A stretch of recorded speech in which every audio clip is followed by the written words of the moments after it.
नमस्कार। इस अध्याय के विगत कुछ भाग में हमने तुलना की है इतिहास और पुराण की। पिछले भाग में हमने समीक्षा की इतिहास और पुराण की समय के परिमाण के परिप्रेक्ष्य में, समय रेखा, टाइमलाइन और कालचक्र के अंतर को समझा और देखने की कोशिश की कि कैसे ये अंतर महत्वपूर्ण है पुराण और इतिहास के लिए। हमारे इस भाग में हम गौर करेंगे इतिहास और पुराण के दूसरे अंतर के बारे में। इतिहास लिखित है और इतिहासकारों का मत है कि लिखित होने के चलते उसमें परिवर्तन लाना मुश्किल होता है, उसको तोड़ना मरोड़ना मुश्किल होता है और उस सत्य के अधिक निकट बने रहते हैं। ध्यान दीजिए, हमारे ज्ञान कोश अति प्राचीन हैं, सभ्यताओं से भी अधिक प्राचीन, आविष्कारों से भी अधिक प्राचीन। तब छापाखाने नहीं हुआ करते हैं, लिखित होना संभव नहीं था।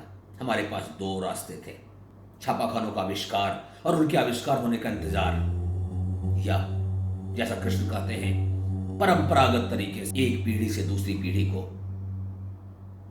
इस ज्ञान को पहुंचाना। और यही हमने हमारे प्राचीन ज्ञानकोश के साथ किया। शताब्दियों तक उनका कोई लिखित स्वरूप नहीं था।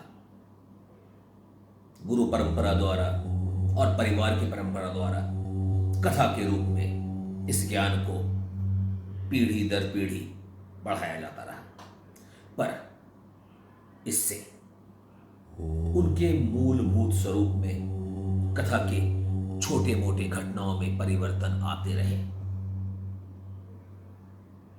और जैसा कि कृष्ण ने स्वयं कहा, कई ज्ञान कालांतर में लुप्त भी होते रहे, कई नए आयाम उन घटनाओं को, उन ज्ञानों को संशोधित करते रहे। यही कारण है कि इतिहासकार पुराणों की सत्यता पे भरोसा नहीं करते, उनके प्रामाणिकता पे संदेह करते हैं। इतिहासकारों का मत है इतिहास लिखित होने के कारण इस प्रकार के संशोधनों से बच जाता है और अपने मूल स्वरूप में बना रहता है।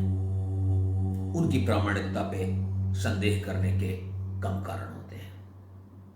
तो आइए उदाहरण लेते हैं एक ऐतिहासिक घटना का। भारत और पाकिस्तान के बीच पिछले 7 दशकों में 4 युद्ध हुए हैं। सन 1948, सन 1965, सन 1971 और सन 1999। उनमें विजयी कौन हुआ? क्या कहता है इतिहास इसके विषय में? ये उस बात पर निर्भर करता है कि आप किसका इतिहास पढ़ते हैं, भारत का या पाकिस्तान का, क्योंकि दोनों ही इतिहास एक दूसरे से भिन्न हैं। दोनों ही देश के इतिहासकार विजय का श्रेय अपने देश को देते हैं।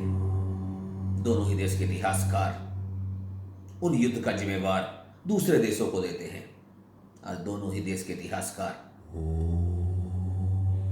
खुद को नायक और दूसरे को खलनायक बनाने में लगे रहते हैं। तो कितने सत्य हैं इतिहास, कितने प्रामाणिक है इतिहास, कितना भरोसा कर सकते हैं हम उन इतिहासों पर? यदि नेपोलियन की माने, इतिहास एक ऐसी कहानी है, ऐसी कल्पना है जिसको ज्यादातर लोगों ने मान लिया हो। ऐसा भी कहते हैं कि इतिहास विजेताओं की गाथाएं हैं, क्योंकि पराजित और उनका इतिहास साथ में नष्ट हो जाते हैं। अब फिर से चलते हैं पुराण की तरफ, जहां पुराणों को लिखित न होने का नुकसान होता है, उनकी प्रामाणिकता पे प्रश्न चिन्ह बना रहता है। इसका एक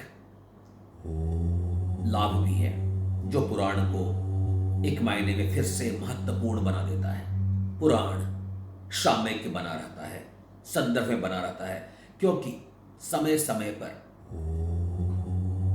देश और काल को देख हम उसमें संशोधन कर सकते हैं, उसे सामयिक बनाए रख सकते हैं। और हमने पहले ही देखा कि लिखित होने के बाद भी इतिहास संशोधनों से या दुर्भावनाओं से ग्रस्त हुए बिना नहीं रह सकता, क्योंकि इतिहास और पुराण दोनों के रचयिता हम इंसान ही हैं जो पूर्वाग्रहों से अलग नहीं हो सकते।